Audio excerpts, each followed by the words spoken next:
नमस्कार। मैं विवेकानंद।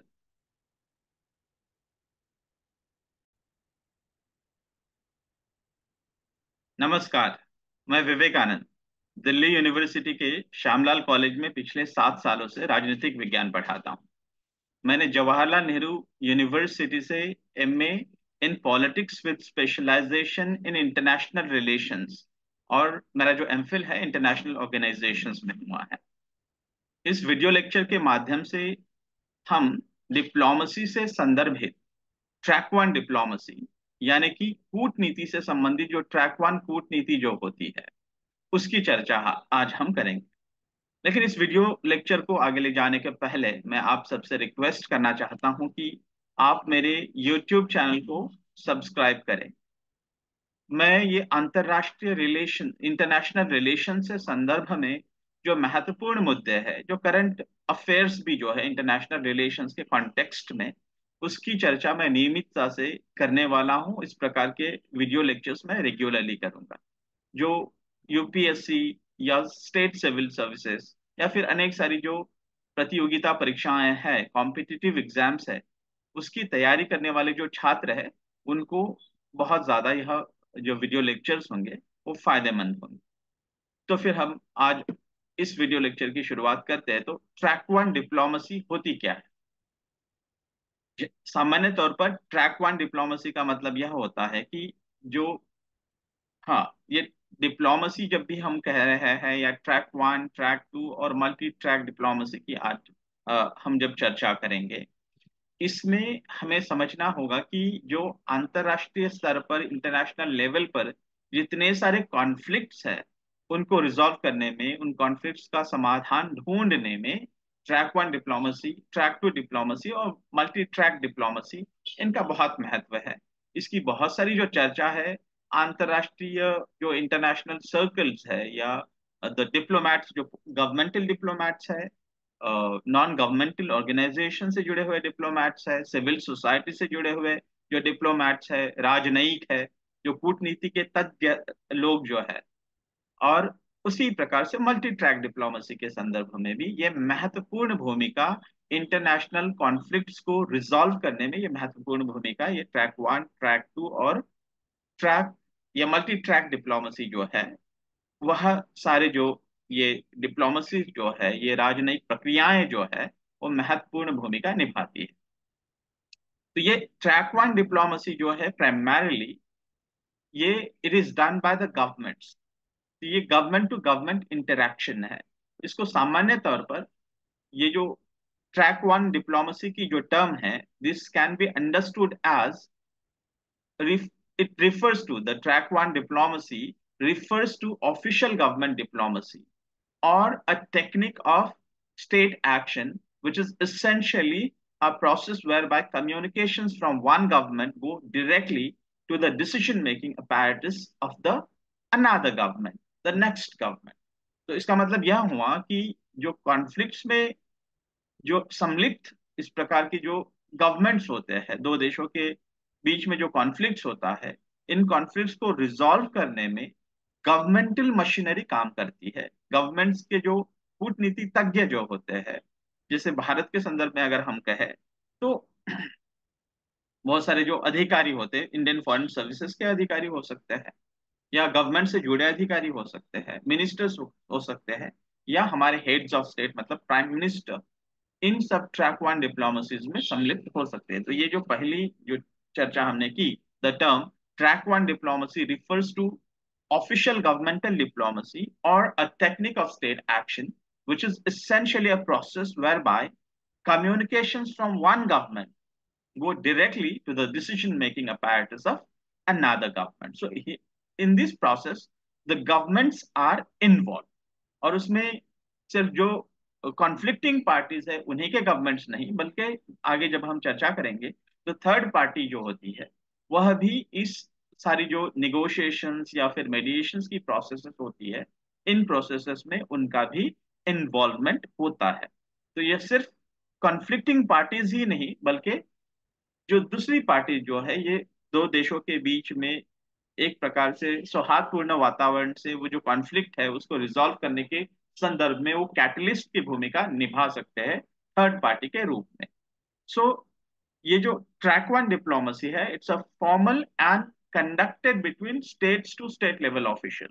जैसे मैंने शुरुआत में ही कहा है, इसमें सिर्फ स्टेट से संबंधित, राज्य से संबंधित, राज्य के जो अधिकारी होते हैं वही इसमें शामिल होते हैं। Track 1 diplomacy is carried out by diplomats, high ranking government officials, and the heads of states, and is aimed at influencing the structures of political power. इसका मतलब यह हुआ कि जैसे मैंने शुरुआत में ही कहा था, जो गवर्नमेंट के डिप्लोमैट्स है, जो अम्बेसडर्स है, हाई रैंकिंग गवर्नमेंट ऑफिशियल्स, मतलब उसमें मिनिस्टर्स इन्वॉल्व हो सकते हैं। गवर्नमेंट के हाई लेवल के जो मिनिस्टर होते हैं, cabinet minister, minister of external affairs, या फिर उनके जो सबॉर्डिनेट्स होते हैं, स्टेट मिनिस्टर्स जो होते हैं, या अन्य प्रकार के मिनिस्टर्स, वो हाई रैंकिंग ऑफिशियल्स होते हैं, वो इन्वॉल्व हो सकते हैं। या फिर जब चर्चा बहुत ही हाई लेवल पर होनी है, तो उसमें हेड्स ऑफ स्टेट, जैसे हमारे प्राइम मिनिस्टर और अन्य देशों के भी प्राइम मिनिस्टर्स या प्रेसिडेंट्स जो होते हैं, या चांसलर होती है, जैसे जर्मनी में हेड ऑफ स्टेट चांसलर होता है, वह लोग उसमें इन्वॉल्व रहते हैं। अब track one diplomats can act as the primary parties to the negotiations. अब उसकी चर्चा आगे भी होगी, लेकिन प्राइमरी पार्टीज मतलब जो वह स्टेट्स है या स्टेट से संदर्भित लोग जो है, गवर्नमेंट से संबंधित वह लोग हैं कि जो उस कॉन्फ्लिक्ट में डायरेक्टली इन्वॉल्व है। फॉर एग्जाम्पल, अब यूक्रेन और रशिया की जो कॉन्फ्लिक्ट है, वे जब ट्रैक वन डिप्लोमेसी के माध्यम से जब चर्चा करेंगे, तो उसमें स्टेट पार्टीज का मतलब यह हुआ कि रशिया की स्टेट पार्टीज मतलब रशिया के अधिकारी हो सकते हैं, रशिया के मिनिस्टर्स हो सकते हैं, या फिर रशिया के प्रेसिडेंट हो सकते हैं। एंड सिमिलरली यूक्रेन के जो अधिकारी हो सकते हैं, यूक्रेन के जो हेड्स ऑफ स्टेट है, वोलोदिमीर जेलेंस्की, वो डायरेक्टली इन्वॉल्व हो सकते हैं। मैं एक उदाहरण के तौर पर ये कह रहा हूँ। इस प्रकार की कोई भी अभी उनके बीच में जो है चर्चा, जो ट्रैक वन डिप्लोमेसी के माध्यम से बहुत प्रोग्रेसिव चर्चा आज के समय उनके बीच में हो नहीं रही है, लेकिन इसके कुछ उदाहरण मैं आपको जैसे ये चर्चा आगे बढ़ेगी उसको मैं बताऊंगा। So track one diplomats can act as the primary parties to the negotiations, मतलब प्राइमरी पार्टीज मतलब वह पार्टीज कि जो जो स्टेट पार्टीज होती है, जो स्टेट्स डायरेक्टली कॉन्फ्लिक्ट में इन्वॉल्व है, वह देन सपोर्ट वन और more of the primary party. जैसे मैंने कहा, ये हो सकता है थर्ड पार्टीज, या एक सरकार जो होती है, एक गवर्नमेंट हो सकता है, वह गवर्नमेंट दूसरे गवर्नमेंट को सपोर्ट करने के लिए। For example, suppose again let us take the example of Russia and Ukraine. तो यूक्रेन को सपोर्ट करने के लिए समझो यूनाइटेड स्टेट्स के जो अधिकारी होते हैं, वे यूक्रेन की तरफ, यूनाइटेड स्टेट्स के अधिकारी या फिर यूनाइटेड स्टेट्स के हाई रैंकिंग ऑफिशियल्स जो है, वो यूक्रेन की तरफ से यूक्रेन की इस ट्रैक वन डिप्लोमेसी में मदद कर सकते हैं। और act as the third parties. Third parties का मतलब क्या हुआ कि ये दोनों भी जो कॉन्फ्लिक्टिंग स्टेट्स है, जो उस संघर्ष में सम्मिलित ऐसे जो दो राज्य है, वह राज्य अनुमति दे सकते हैं कि हम किसी एक थर्ड पार्टी, हो सकता है कि यूनाइटेड नेशंस को वो बुलाए और कहे कि हम यूनाइटेड नेशंस पर विश्वास रखते हैं, और यूनाइटेड नेशंस इस चर्चा को, इस डिप्लोमेसी को, इस कूटनीति को, मतलब ट्रैक वन डिप्लोमेसी को आगे बढ़ाने के लिए वह मदद कर सकते हैं। तो हम यूनाइटेड नेशंस की सुनने के लिए तैयार हैं। इस प्रकार से यह यूनाइटेड नेशंस यहाँ पर फिर थर्ड पार्टी होगी। तो इस प्रकार से हम कह रहे थे कि track one diplomats can act as the primary parties. Primary parties मतलब those parties which are directly involve in the conflict.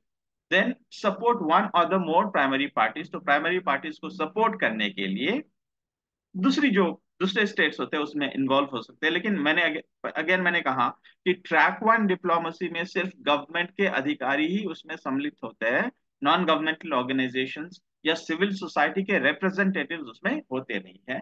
Act as third parties मतलब एक न्यूट्रल थर्ड पार्टी जो है, वह भी उसमें सहभागी हो सकती है दोनों स्टेट्स के अनुमति के आधार पर। नाउ सो ये हुआ। Now let's go to another slide and discuss further about the track one diplomacy. Now, track one negotiations may bring considerable influence, concrete incentives, and other resources to the negotiation.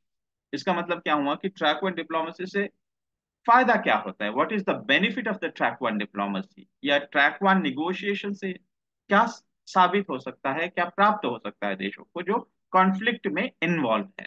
So track one negotiations के माध्यम से क्या हो सकता है कि दोनों भी देशों पर एक प्रकार से प्रभाव निर्माण किया जा सकता है कि भैया the conflict that you are involve in, ये जो आप संघर्ष में जो आप सम्मिलित है, आप संघर्ष कर रहे हैं, उससे बहुत ज्यादा फायदा नहीं होगा, तो उनको समझा बुझा करके एक प्रभाव उन पर डाला जा सकता है, उनको प्रभावित किया जा सकता है। साथ ही में कॉन्क्रीट इंसेंटिव्स का मतलब यह हुआ कि आप जब युद्ध रोकेंगे तो आपको हम कुछ जो है मदद कर सकते हैं, कुछ हेल्प कर सकते हैं, किसी ऑर्गेनाइजेशन में आपको हम एक साथ दे सकते हैं। जैसे ये रशिया और यूक्रेन क्राइसिस के संदर्भ में, क्योंकि ये बहुत बर्निंग क्राइसिस है। और अभी अगर हम देखें तो इसराइल हम हमास के बीच में, इसराइल और पैलेस्टाइन के बीच में भी जो कॉन्फ्लिक्ट चल रहा है, इसी प्रकार का कॉन्फ्लिक्ट हमने देखा कि आर्मेनिया और अजरबैजान के बीच में वो कॉन्फ्लिक्ट चल रहा था। इस प्रकार के कॉन्फ्लिक्ट सतत अनेक देशों में, अफ्रीका के अनेक देशों में, लैटिन अमेरिका के अनेक देशों में और एशिया के भी अनेक देशों में इस प्रकार के कॉन्फ्लिक्ट हमको दिखाई देते हैं। तो इन कॉन्फ्लिक्ट्स को सुलझाने से इन देशों को कहा जा सकता है कि हम आपको अनेक प्रकार की मदद कर सकते हैं, आपको फाइनेंशियल हेल्प दे सकते हैं, किसी ऑर्गेनाइजेशन की सदस्यता दे सकते हैं, या फिर आप पर जो हमने सैंक्शंस मतलब जो प्रतिबंध लगाए हुए हैं उन प्रतिबंधों को हटा सकते हैं। इस प्रकार के कॉन्क्रीट इंसेंटिव जो है ये ट्रैक वन डिप्लोमेसी के माध्यम से ऑफर किए जाते हैं, दिए जाते हैं। और other resources to the negotiations, उसकी चर्चा हमने कर रखी है। सो ट्रैक वन डिप्लोमेसी में ये जो निगोशिएशंस जो होते हैं, they may bring in considerable influence, concrete incentives and other resources to the negotiation. Again, track one diplomacy may include, अब इसमें पॉजिटिव एंड नेगेटिव दोनों भी प्रकार के प्रभाव हो सकते हैं। अब इसमें पॉजिटिव में हम उसको कहते हैं कि carrot and stick policy, international relations में हम जो कहते हैं ना, कैरेट मतलब कुछ बख्शीश, कुछ इंसेंटिव्स दिए जाते हैं, एंड स्टिक मतलब कुछ सैंक्शंस हो सकते हैं, या फिर उसको कह सकते हैं कि दबावकारी नीतियों को भी अपनाया जा सकता है। सो ट्रैक वन डिप्लोमेसी में include substantial positive incentives, they can be called as carrots as I discussed now, such as humanitarian aid, जैसे मैंने पहले भी उसकी चर्चा की है। एक ह्यूमैनिटेरियन एड दी जा सकती है, वेपन सेल मतलब वेपन सेल्स भी दिए जा सकते, वेपन्स। मैंने कहा कि किसी भी देश पर अगर प्रतिबंध लगाए गए हैं तो उस देश के साथ किसी भी प्रकार का आर्म्स एम्बार्गोस, मैंने यूनाइटेड नेशंस पर भी इसी प्रकार का एक लेक्चर जो किया है उसमें कहा कि आर्म्स एम्बार्गोस मतलब वह देश जो इस प्रकार के कॉन्फ्लिक्ट्स में सम्मिलित है और किसी भी प्रकार की चर्चाओं के लिए तैयार अगर नहीं है, तो ऐसे देश पर आर्म्स एम्बार्गोस लगाए जा सकते हैं। मतलब उस देश के साथ कोई भी मिलिट्री डील नहीं करेगा, ना उससे कोई वेपन खरीदेगा, ना कोई वेपन उससे उसको बेचेगा। इस प्रकार के जो एम्बार्गोज हो सकते हैं या प्रतिबंध हो सकते हैं, जिसको सैंक्शंस या आर्म्स एम्बार्गोज जिसे कहा जाता है, यह भी जो है हटा करके वेपन सेल्स को बढ़ावा दिया जा सकता है, या फिर उसकी शुरुआत की जा सकती है पुनः एक बार, एंड ट्रेड रिलेशंस भी एस्टेब्लिश किए जा सकते हैं। तो ये पॉजिटिव एस्पेक्ट्स है ट्रैक वन डिप्लोमेसी से। ये प्राप्ति है कि ट्रैक वन डिप्लोमेसी में सकारात्मक पहलकदमी में अगर देश सम्मिलित होते हैं या उसमें शामिल होते हैं, इन्वॉल्व होते हैं, और उस सुझावों को अगर स्वीकारने की एक सकारात्मक पहलकदमी करते हैं, तो उस परिस्थिति में उनको जो ह्यूमैनिटेरियन एड है, वेपन सेल्स है, ट्रेड रिलेशंस उनके साथ एस्टैब्लिश किए जा सकते हैं।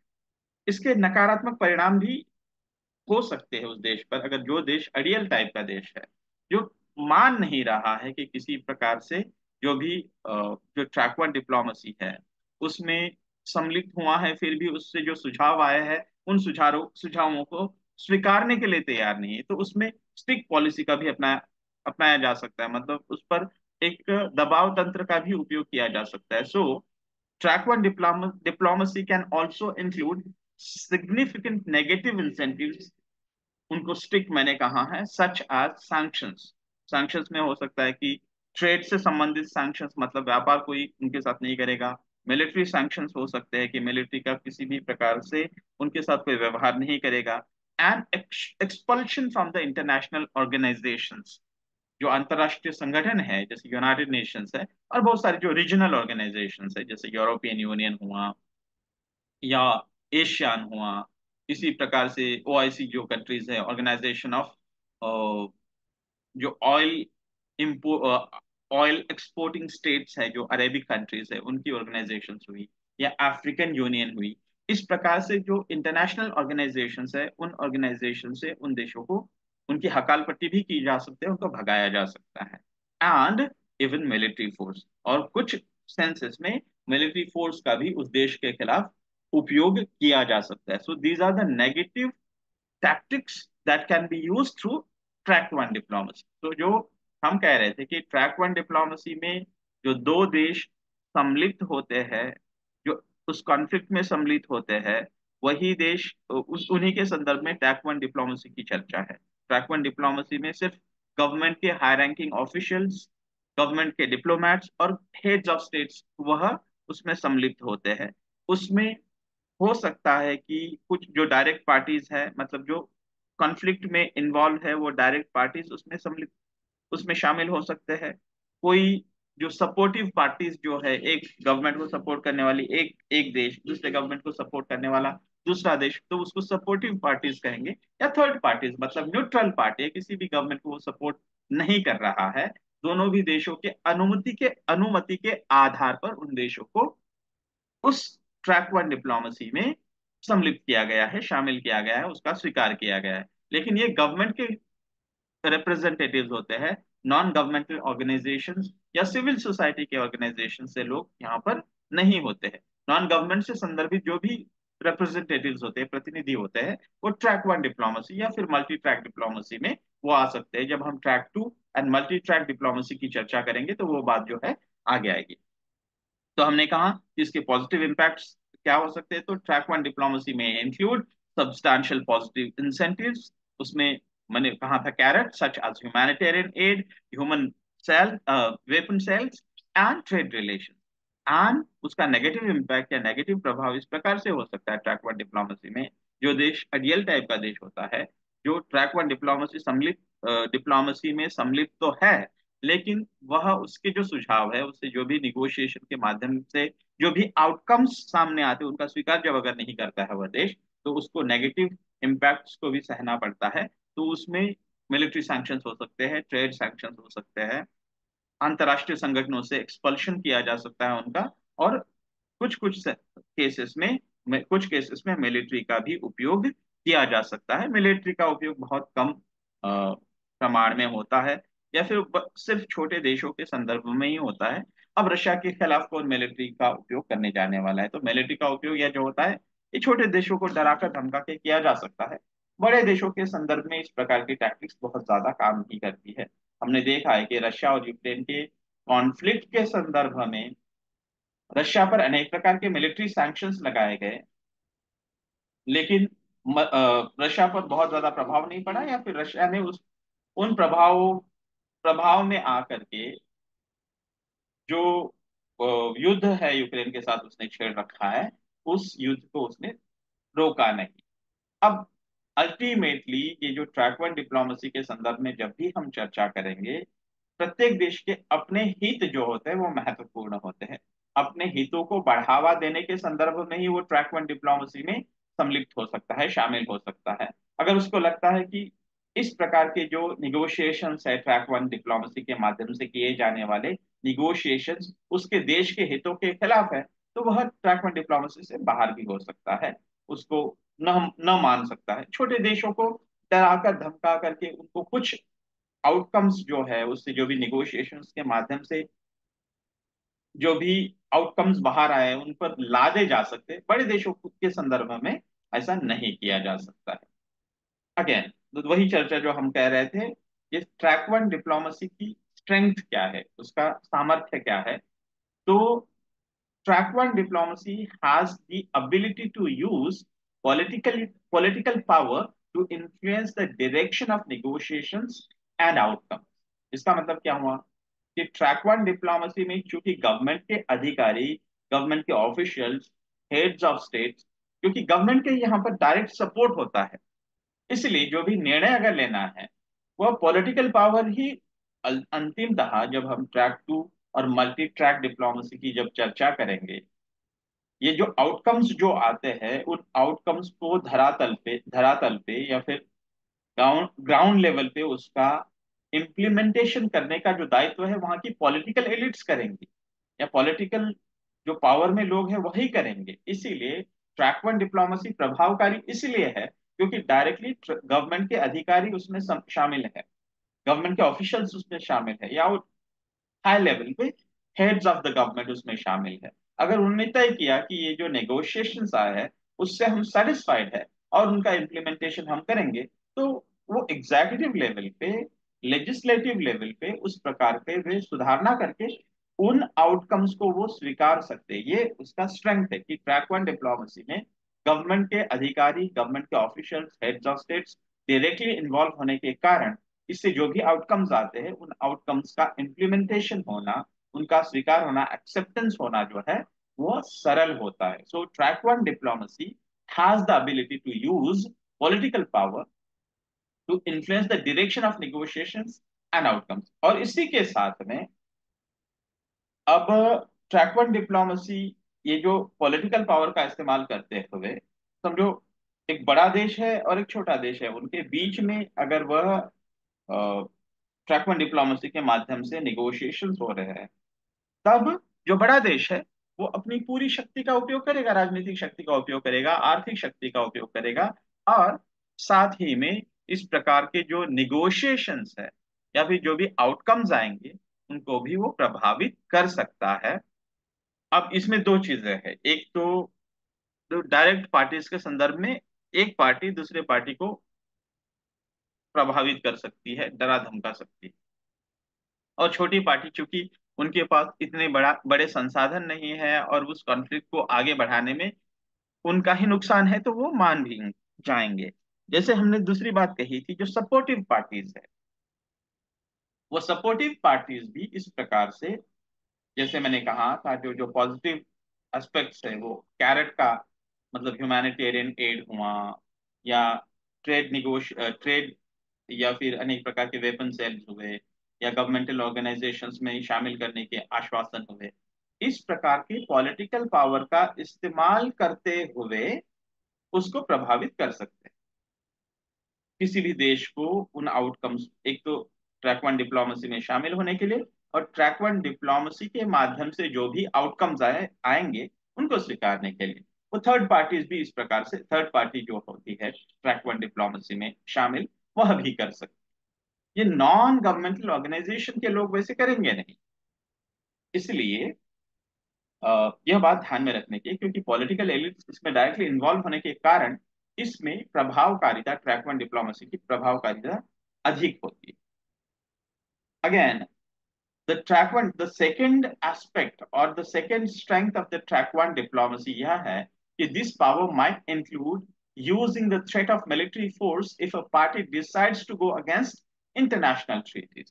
तो इसका मतलब क्या हुआ कि जो भी अंतरराष्ट्रीय संधि बनती है, उन अंतरराष्ट्रीय संधि मतलब ट्रैक वन डिप्लोमेसी के माध्यम से, समझो जैसे 1967 में कैंप डेविड अकॉर्ड हुआ था, which was sign between the Begin नाम के जो इसराइल के प्राइम मिनिस्टर थे और अनवर सदात नाम के इजिप्ट के प्राइम मिनिस्टर थे, इजिप्ट के आ, हाँ प्रेसिडेंट थे। इनके बीच में जिम्मी कार्टर ने जो निगोशिएशन किए थे, उस निगोशिएशन का नतीजा जो था उसको इंटरनेशनल हम ट्रीटी कह सकते हैं, वो कैंप डेविड अकॉर्ड बना था।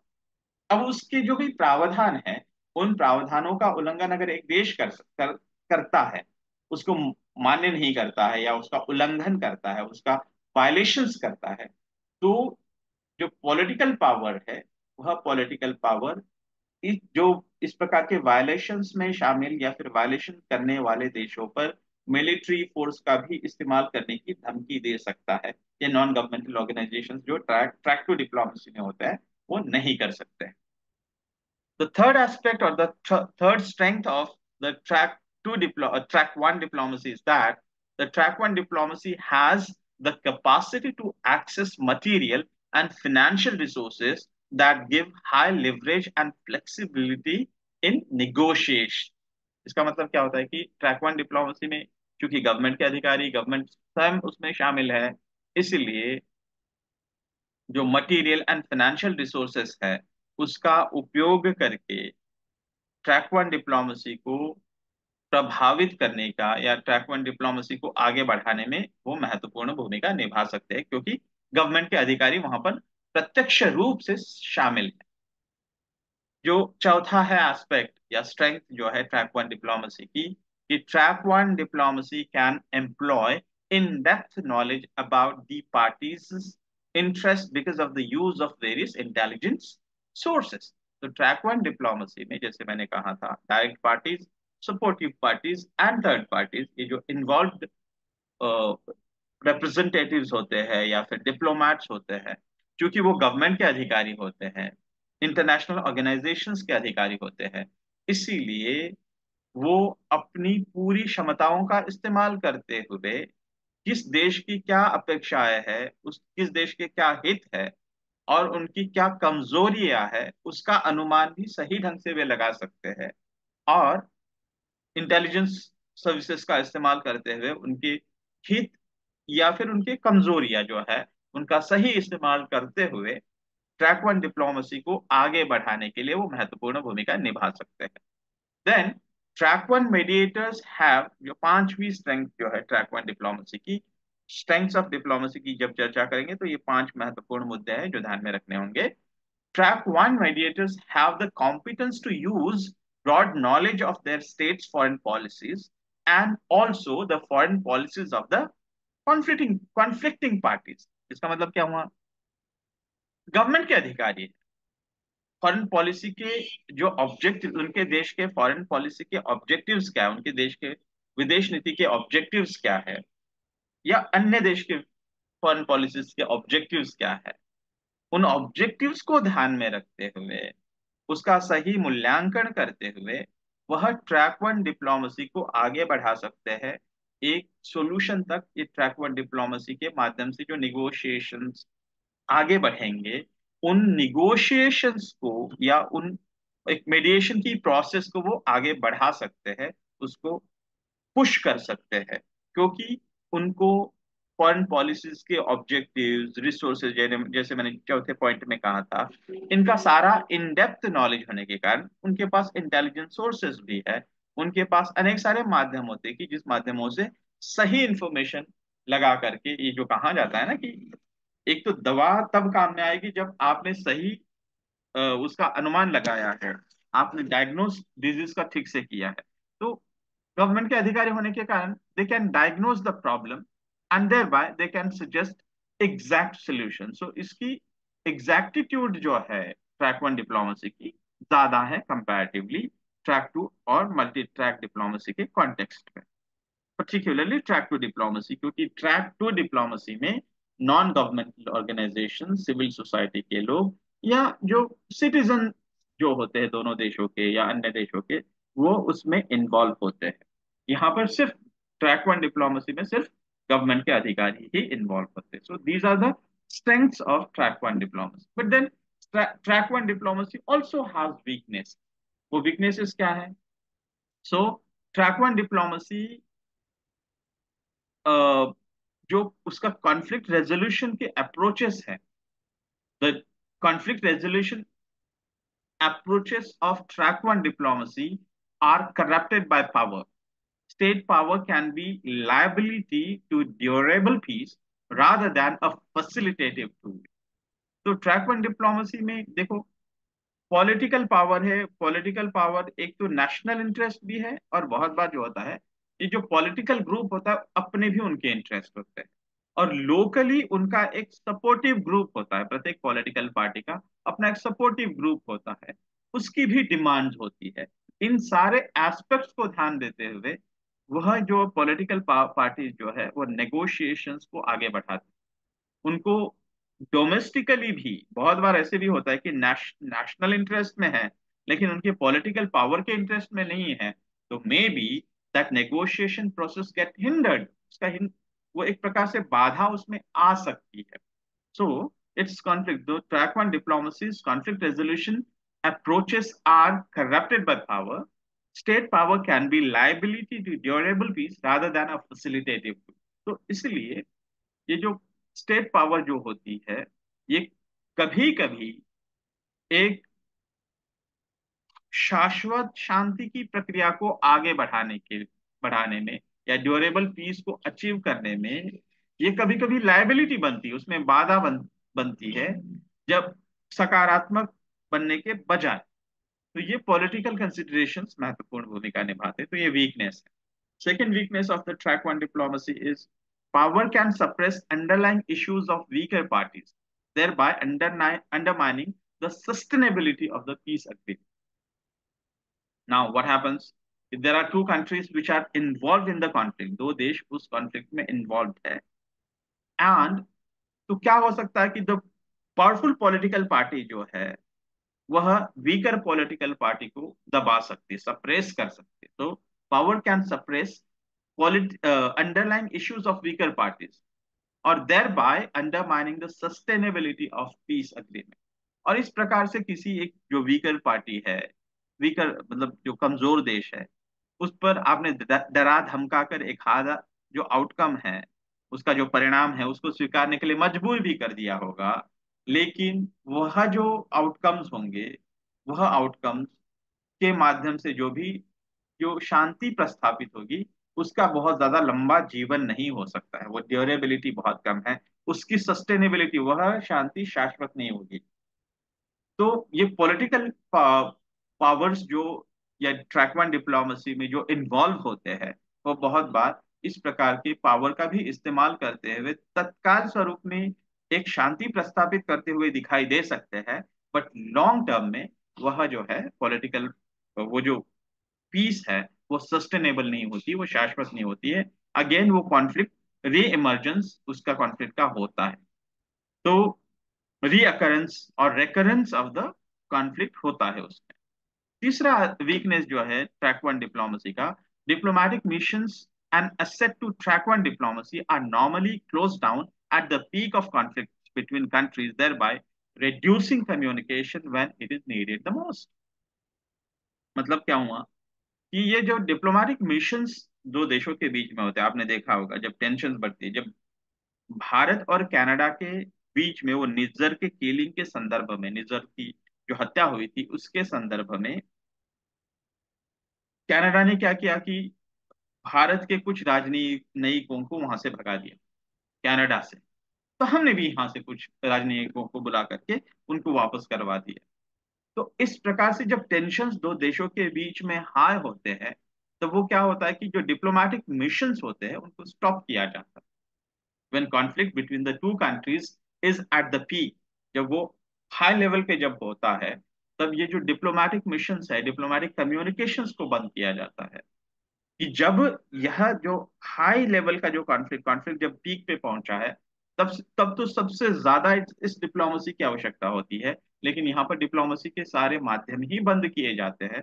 यह उसका वीकनेस भी है track one diplomacy. Track one diplomacy high level of tension पे या जब दोनों देश के बीच में कॉन्फ्लिक्ट के संदर्भ में उनका जो कॉन्फ्लिक्ट पीक पे होता है, तब वह डिप्लोमेटिक मिशंस या डिप्लोमेटिक कम्युनिकेशंस जो है वो बंद कर देते हैं। इसलिए आगे इस प्रोसेस को आगे बढ़ाना या फिर टेंशन को डिफ्यूज करना संभव नहीं होता है। Then the fourth aspect or the negative aspect or the weakness of the track one diplomacy is officials cannot speak against their own country and may either be too rigid or delay negotiations to consultations with their leaders at home। इसका मतलब क्या हुआ कि जो officials होते हैं, obviously they cannot speak against their own country, against their own government, because they are the representatives of the government. So they are supposed to be putting the view or putting the position of the government across. They're not supposed to be acting against their own government or against their own country, even if that country is on the wrong side। Country, अपना देश अगर गलत side में खड़ा भी है, तब भी अपने गवर्नमेंट की पोजीशन को इन डिप्लोमेट्स को सपोर्ट करना पड़ता है। और इसीलिए ये नेगोशिएशंस की प्रोसेस में वो एक तो लचीले नहीं रहते, वो रिजिड हो जाते हैं। वो अ, चर्चा के लिए तैयार ही नहीं होते, लचीला स्वभाव या उसमें फ्लेक्सिबिलिटी को अपनाते नहीं, वो रिजिडिटी को अपनाते हैं। और ये जो निगोशिएशंस ट्रैक वन डिप्लोमेसी के माध्यम से जो होने होते हैं, उनको वो आगे टालते जाते हैं। उनको उनको लगता है कि जब सही समय आएगा तभी, या हमारे पक्ष में जब बात चलेगी तभी हम इस निगोशिएशंस को आगे बढ़ाएंगे। हमारे अगर पक्ष में नहीं है, हमारे हित में नहीं है, तब हम इस बात इस चर्चा को हम आगे बढ़ा ही नहीं सकते, या उस चर्चा में हम शामिल नहीं होते। अच्छा, दूसरी बात, ये जो ट्रैक वन डिप्लोमेसी की जब चर्चा कर रहे हैं, तब हमें यह बात ध्यान में रखनी है कि यह कोई एक दिन या एक महीने या 2 महीने की प्रक्रिया नहीं, ये कांस्टेंट चलने वाली प्रक्रिया है। जब तक उन देशों के बीच में कॉन्फ्लिक्ट होगा, चलता रहेगा, तब तक चलने वाली प्रक्रिया है। इस जब वो जब कॉन्फ्लिक्ट जब रिजॉल्व होगा, उस ट्रैक वन डिप्लोमेसी के माध्यम से, गवर्नमेंट टू गवर्नमेंट निगोशिएशंस के माध्यम से, जब कभी उस पर आउटकम्स आएंगे, उस और उन आउटकम्स का स्वीकार जब दोनों भी देश करेंगे, तब जा करके ये प्रक्रिया समाप्त हो सकती है। It's a long process. कभी कभी इस शॉर्ट ड्यूरेशन में भी हो सकती है, लेकिन यूजुअली ये लॉन्ग प्रोसेस में चलती है। पांचवा जो एस्पेक्ट है, वीकनेस जो है ट्रैक वन डिप्लोमेसी का, track one diplomacy is affected by electoral cycles. जैसे मैंने शुरुआत में ही कहा कि समझो एक सरकार अभी है और एक चीज को आगे बढ़ाने में वो पक्षधर है, लेकिन दूसरी सरकार आती है और उसको लगता है कि this is not necessary. For example, अभी जो हमारे बांग्लादेश के साथ संबंध है, और किसी विषय को लेकर के मैं किसी पर्टिकुलर विषय का जिक्र नहीं कर रहा हूं, लेकिन बांग्लादेश के साथ हमारे बॉर्डर डिस्प्यूट्स, क्योंकि वहां की शेख हसीना की जो सरकार है, वह सरकार और अभी भारत की सरकार, भारत में कोई भी सरकार रहे, शेख हसीना के जो संबंध होते हैं, भारत वे जब वहां की मुखिया बनती है, सरकार की मुखिया बनती है, तब बांग्लादेश और भारत के संबंध अच्छे रहे। तो हो सकता है कि किसी चीज को लेकर के हमारे बीच में कॉन्फ्लिक्ट हुआ और वो टेंशन बढ़ रहा है, तो the both the governments, government of India, the officials of the government of India and the officials of the government of Bangladesh, they sit together and discuss. But suddenly क्या हुआ कि अभी कुछ महीनों पहले वहां पर इलेक्शंस हुए। समझो वहां पर खलीदा जिया थी, जो दूसरी पार्टी है, जो ऑपोजिशन की पार्टी है वहां की, शेख हसीना वाजिद की सरकार की ऑपोजिशन की जो पार्टी है, उनके भारत को लेकर के उनका रवैया इतना ठीक नहीं है।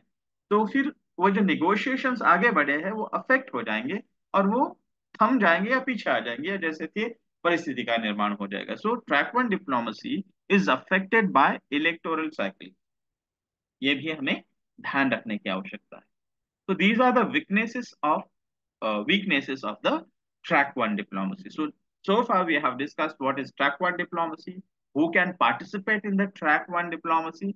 Then we have discussed the strengths of track one diplomacy. Now we have discussed the weaknesses of the track one diplomacy. Now, uh, जैसे मैंने शुरुआत में ही कहा है, along with the governmental channels, intergovernmental organizations such as the United Nations, the European Union, the Arab League, the African Union, the Organization of American States, OAS उसको कहा जाता है, and many others can also play a significant role in this process. जो track one diplomacy में, जैसे मैंने कहा है, it's not just the government officials but also the officials of international organizations such as United Nations, European union जो Europe में काम करने वाला संगठन है, यूरोपियन देशों का यूनियन है, अरब लीग मतलब ये जो अरबिक कंट्रीज है, जो ऑयल एक्सपोर्टिंग कंट्रीज है, अफ्रीकन यूनियन अफ्रीकन देशों का उनका ऑर्गेनाइजेशन है, अफ्रीकन यूनियन कहते हैं उसे। दी ऑर्गेनाइजेशन ऑफ अमेरिकन स्टेट्स मतलब नॉर्थ अमेरिका और साउथ अमेरिका के देशों ने अपना एक ऑर्गेनाइजेशन बनाया है, बहुत ज्यादा इफेक्टिव काम करता हुआ दिखाई नहीं देता, बहुत ज्यादा न्यूज में नहीं रहता है, लेकिन दैट ऑर्गेनाइजेशन स्टिल एग्जिस्ट। तो इस प्रकार के इंटर गवर्नमेंटल ऑर्गेनाइजेशंस या इंटरनेशनल ऑर्गेनाइजेशंस जिसे कहते हैं, they also play a significant role in track one diplomacy, क्योंकि ये जो ऑर्गेनाइजेशन है ये governmental organisation, non governmental organisation नहीं है, इसलिए इसको हमने, या ये टर्म आप देखोगे, इंटर गवर्नमेंटल ऑर्गेनाइजेशन। एनजीओ का मतलब क्या होता है? Non governmental organisation. तो आईजीओस का मतलब जो गवर्नमेंटल ऑर्गेनाइजेशन, ठीक है। तो these organisations can also play a role in track one diplomacy. the purpose and the intentions of track one diplomatic efforts, इसके उद्देश्य क्या है या उसके प्रति उसके पीछे की भावना क्या होती है। So track one diplomacy may be used coercively and may involve sanctions, ultimatums and psychological intimidation, जिसकी चर्चा हमने की थी कि ये ट्रैक वन डिप्लोमेसी के माध्यम से एक जो दबाव तंत्र का इस्तेमाल किया जा सकता है, उसमें हमने कहा मिलिट्री सैंक्शंस हो सकते हैं, ट्रेड सैंक्शंस हो सकते हैं, अनेक प्रकार के सैंक्शंस लगाए जा सकते हैं। उस देश के साथ अन्य देश कोई किसी प्रकार का संबंध नहीं रखेगा, इस प्रकार के डिक्टेट्स चलाए जा सकते हैं। अल्टीमेटम्स मतलब एक अंतिम वार्निंग दी जा सकती है। और साइकोलॉजिकल इंटिमिडेशन मतलब साइकोलॉजिकली भी उनको एक दबाव तंत्र का इस्तेमाल किया जा सकता है। भारत के संदर्भ में अमेरिका ने अभी इस प्रकार से वहां पे जो ये खालिस्तानी टेररिस्ट है उसको मारने की, किसी ने मारने की कोशिश की, तो उनको लगा कि भारत के ही जो गवर्नमेंट के संबंधित जो अधिकारी थे वही उनको मारने की कोशिश कर रहे, तो अमेरिका ने एक प्रकार से साइकोलॉजिकल इंटिमिडेशन की प्रक्रिया की शुरुआत भारत के साथ की है। उनको लगा होगा कि भारत डर जाएगा, लेकिन आज की परिस्थिति में हम इस प्रकार का साइकोलॉजिकल इंटिमिडेशन को स्वीकारने के लिए तैयार नहीं है। सेकेंड एस्पेक्ट इसका यह है कि it may be use persuasively and involve argumentation और कॉम्प्रोमाइज। तो ट्रैक वन डिप्लोमेसी में देखिए कि जब कॉन्फ्लिक्ट होता है, तो कॉन्फ्लिक्ट तभी होता है ना कि वी मैंने हमने पीस एंड कॉन्फ्लिक्ट रेजोल्यूशन के क्लास में कॉन्फ्लिक्ट के संदर्भ में एक सिंपल व्याख्या हमने पढ़ी कि कॉन्फ्लिक्ट कब दोनों देशों के बीच में या दो पार्टीज के बीच में, दो इंडिविजुअल्स के बीच में, दो सोशल ग्रुप्स के बीच में कॉन्फ्लिक्ट कब एमर्ज होता है, कब कॉन्फ्लिक्ट होता है कि जब उनकी जो पोजीशंस है, उनकी जो एक्सपेक्टेशंस है या उनके जो इंटेंशंस है, वह इंटेंशंस या उनकी पोजीशंस जब एंटेगनिस्टिक होती है, एक दूसरे के खिलाफ है, एक दूसरे के विरुद्ध है, तभी कॉन्फ्लिक्ट तैयार होता है। उनके दोनों के भी हित जो है वो परस्पर विरोधी है, तभी कॉन्फ्लिक्ट तैयार होता है। अगर परस्पर पूरक अगर हित है तो वो तो कॉन्फ्लिक्ट होने की संभावना ही नहीं है, वहां पर तो मैत्री होगी, वहां पर तो फ्रेंडशिप होगी, वहां पर तो पीस होगी। तो कॉन्फ्लिक्ट इसलिए होता है क्योंकि द आइडियोलॉजिकल और अदर पोजिशंस और many other such intentions between the conflicting parties, particularly between the countries जिसकी चर्चा अभी हम कर रहे हैं, they are antagonistic to each other, इसका मतलब they are against each other and therefore there is a conflict। तो ये कॉन्फ्लिक्ट को रिजॉल्व करने के लिए आपको परसुएशन मतलब सतत उनको समझाना, बुझाना और अनेक प्रकार के वाद विवाद, अनेक प्रकार के समझौते आगे बढ़ाने पड़ते हैं, कॉम्प्रोमाइज के फॉर्मूलों को आगे बढ़ाना पड़ता है। जैसे मैंने कहा कि ये जो डिप्लोमेसी, जो ट्रैक वन डिप्लोमेसी, ये बहुत शॉर्ट ड्यूरेशन में चलने वाली प्रक्रिया हमेशा नहीं होती। बहुत बार जो कॉन्फ्लिक्ट्स को रिजॉल्व करने के लिए बहुत ज्यादा सस्टेन्ड एफर्ट्स मतलब लंबे समय तक चलने वाले प्रयास करने पड़ते हैं।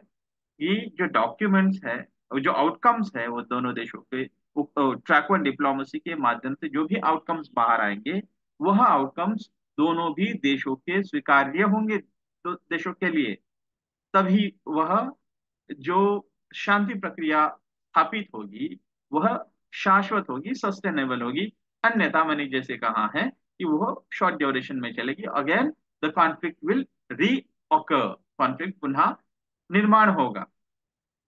Then track one diplomacy may be used as a means of adjusting state relationship to and views of one another। तो मतलब क्या होता है कि देशों के ये जो ट्रैक वन डिप्लोमेसी के माध्यम में एक देश की एक पोजीशन है, दूसरे देश की दूसरी पोजीशन है, उनके एक आधी चीज को लेकर के उनका दृष्टिकोण अलग है, तब एक कॉमन ग्राउंड ढूंढने की प्रक्रिया भी ट्रैक वन डिप्लोमेसी, कि भैया दो कदम तुम चलो, दो कदम हम चलते हैं, कहीं एक कॉमन ग्राउंड ढूंढते हैं, वहां पर आकर हम मिलेंगे और वहां पर एक जो हम कहते हैं कि एक साझा समझ जो हम बना लेंगे विषयों को लेकर, थोड़ा सा तुम एडजस्ट करना, थोड़ा सा हम एडजस्ट करते, इस प्रकार की भी प्रक्रिया है।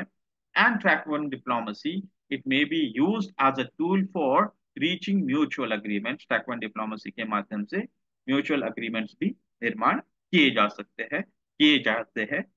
हमेशा होंगे इस प्रकार की बात नहीं है, लेकिन वह प्रक्रिया है, वह उद्देश्य है ट्रैक वन डिप्लोमेसी। अब nuances of track one diplomacy, इसका मतलब ट्रैक वन डिप्लोमेसी की विशेषताएं क्या होती है। कुछ चीजें सतही तौर पर ट्रैक वन डिप्लोमेसी के उद्देश्यों में दिखाई देंगी, लेकिन हो सकता है कि कुछ चीजें जो अंडरलाइंग होती है, जो डिप्लोमैट्स के संदर्भ में कहा जाता है, या जो आप में से कोई अगर कल चल करके इंडियन फॉरेन पॉलिसी का इंडियन फॉरेन पॉलिसी का एक राजनयिक बनेगा, डिप्लोमैट बनेगा, इंडियन फॉरेन सर्विसेज का अधिकारी बनेगा, तो आपको ये पढ़ाया जाता है कि आपकी देह बोली कैसी होनी चाहिए, आपके बोलने का तरीका क्या होना चाहिए। वो डिप्लोमैट्स ही समझ सकते हैं, वो बहुत ही एक नुआंस्ड तरीके से बोलते हैं। सामान्य आदमी को बहुत बार ऐसा होता है कि वो बहुत सकारात्मक दिखे, लेकिन बात सकारात्मक नहीं है। उन्होंने एक नुआंस तरीके से अपनी असहमति उस विषय के संदर्भ में दिखाई है, ऐसा हो सकता है। ये डिप्लोमैट्स की अपनी भाषा मानी जाती है। तो in similar ways track one diplomacy में भी अनेक प्रकार की उसकी विशेषताएं हैं।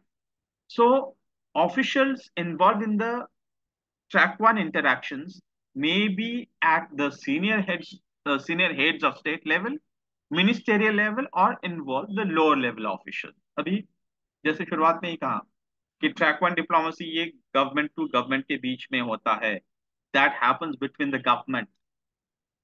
Even the supportive parties and third parties are also the governmental, the representatives which are taking part in the track one diplomacy as supportive parties or the third parties. They are also the representatives of the government or representatives of the intergovernmental organizations. So, उसमें जो particularly direct जो state parties है, direct conflicting parties जो शामिल है track one diplomacy में, उनमें heads of state, उस देश का प्रमुख, मिनिस्टेरियल लेवल के अधिकारी, मतलब हो सकता है कि cabinet minister, minister of state, इस प्रकार के अधिकारी, और साथ ही में हो सकता है कि लोअर लेवल ऑफिशियल्स, मतलब ये जो अम्बेसडर्स होते हैं या गवर्नमेंट के कुछ प्रतिनिधि, गवर्नमेंट द्वारा नियुक्त कुछ प्रतिनिधि जो इंडियन फॉरेन सर्विसेज के कुछ सीनियर ऑफिशियल्स होते हैं, वह भी उसमें इन्वॉल्व हो सकते हैं। When a state shifts from a low level official to a high level official, this may usefully signal a growing confidence in the negotiation process। का मतलब यह हुआ कि जो ट्रैक वन डिप्लोमेसी में पार्टिसिपेट करने वाले अधिकारी, शुरुआत में एक दोनों भी देशों ने लोअर लेवल के अधिकारियों को, मतलब निचले स्तर के जो अधिकारी उनको भेजा। सेकेंड लेवल पे उनको लगा कि द जो डिस्कशंस है, ट्रैक वन इंटरेक्शंस जो है, या जो चर्चाएं जो आगे बढ़ रही है, या उसके माध्यम से जो भी परिणाम निकल आने की संभावनाएं प्रतीत हो रही है, वह संभावनाएं सकारात्मक लग रही है। उनका कॉन्फिडेंस बढ़ेगा उस ट्रैक वन डिप्लोमेसी के प्रोसेस में, और जब कॉन्फिडेंस बढ़ेगा तो हो सकता है कि लो लेवल ऑफिशियल से हाई लेवल ऑफिशियल्स को भेजा जा सकता है, और जो एब्सोल्यूट कॉन्फिडेंस में आएंगे और फाइनलाइज करने की जो नेगोशिएशंस को फाइनलाइज करने का जो समय आएगा, तब हेड्स ऑफ स्टेट भी डायरेक्टली, उस देश के प्रमुख जो होते हैं, वह भी उस ट्रैक वन डिप्लोमेसी में शामिल हो सकते हैं। The types of track one diplomacy interactions range from written communication, वो written communication हो सकता है, to formal meetings। formal meetings मतलब दोनों देशों के या फिर सपोर्टिव पार्टीज के या फिर इंटर गवर्नमेंटल ऑर्गेनाइजेशंस के जो प्रतिनिधि है, वह फॉर्मली मीट कर सकते हैं। जैसे भारत और पाकिस्तान के बीच में 1991 के युद्ध के बाद जब एक प्रकार से एक नई शांति प्रक्रिया की शुरुआत की गई, तो परवेज मुशर्रफ जो है और अटल बिहारी वाजपेयी जी, इनके बीच में आगरा समिट हुआ था, आगरा में वो मिले थे। इस प्रकार से ये जो फॉर्मल मीटिंग होती है, टू कैजुअल कॉन्वर्सेशंस, और हो सकता है कि दोनों देशों के बीच में एक कैजुअल, मतलब उसको फॉर्मल कॉन्वर्सेशन नहीं, जैसे प्रधानमंत्री श्री नरेंद्र मोदी उनके पहले टर्म में वे किसी अरेबिक कंट्रीज में गए थे, और आते आते उनको पता चला कि नवाज शरीफ के घर में उनकी नाती या उनके कोई रिलेटिव, उनकी हो सकती बेटे की बेटी या उनकी खुद ही भतीजी वगैरह, उसका विवाह हो रहा था। तो बिल्कुल कैजुअली प्रधानमंत्री श्री नरेंद्र मोदी जो है डायरेक्टली वहां पर पाकिस्तान में चले गए, इस्लामाबाद में उतर गए, वहां पर जाकर के उन्होंने बधाइयां प्रेषित की उनकी शादी को लेकर के। तो ये कैजुअल कॉन्वर्सेशन भी इस प्रकार से हो सकता है, लेकिन ये ट्रैक वन डिप्लोमेसी का ये उदाहरण नहीं हो सकता है। नरेंद्र मोदी जी जो गए थे वो ट्रैक वन डिप्लोमेसी का उदाहरण नहीं हो सकता है, वो बहुत ही कैजुअल था। लेकिन ट्रैक वन डिप्लोमेसी के माध्यम से ही, उस प्रक्रिया के माध्यम से ही एक कैजुअल कॉन्वर्सेशंस को भी बढ़ावा दिया जा सकता है। ये कैजुअल कॉन्वर्सेशंस आगे चल करके फॉर्मल कॉन्वर्सेशंस हो सकते हैं, और फॉर्मल कॉन्वर्सेशंस आगे चल करके एक रिटन डॉक्यूमेंट के संदर्भ में, जैसे आगरा समिट हुआ, शिमला अग्रीमेंट हुआ, या कैंप डेविड डेविड अकॉर्ड की मैंने जो बात कही, तो इस प्रकार के जो डॉक्यूमेंट्स जो रिटन फॉर्म में सामने आ सकते हैं।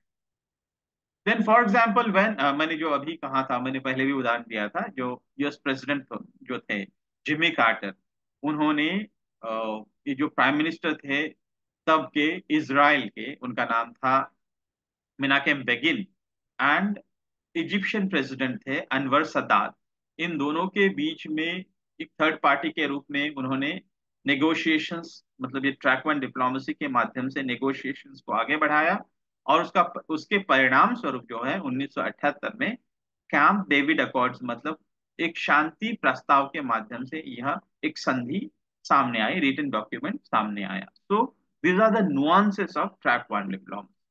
Then track one diplomacy takes place as a part of the regular interactions of states and also throughout the life cycle of conflict. मैंने कहा कि ट्रैक वन डिप्लोमेसी के माध्यम से जो इन्वॉल्व पार्टीज है, डायरेक्ट पार्टीज है, या सपोर्टिंग पार्टीज है, या फिर इंटरगवर्नमेंटल ऑर्गेनाइजेशंस या थर्ड पार्टी जो है, उनके प्रतिनिधि, वह रेगुलर इंटरेक्शन उनके बीच में चलता रहता है।